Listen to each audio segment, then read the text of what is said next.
Saya nak nasihatkan kepada mereka yang berada di luar sana, hati-hati dalam memilih pakej untuk badal haji. Niat kita dah betul, duit kita telah kita siapkan.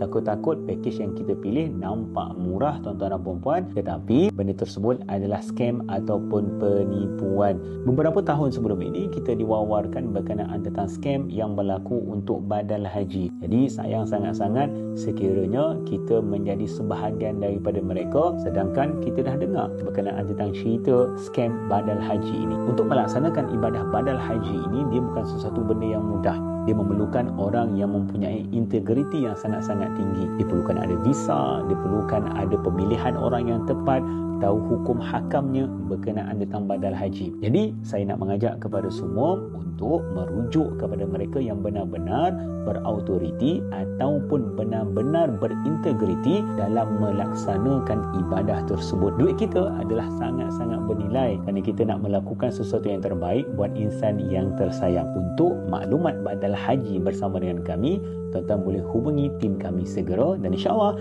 kami akan kosakkan tuan-tuan dengan cara yang terbaik, dan apa yang tidak ada pada mereka insya-Allah ada pada kami. Hubungi tim kami segera untuk maklumat lanjut dan kota sangat-sangat terhad.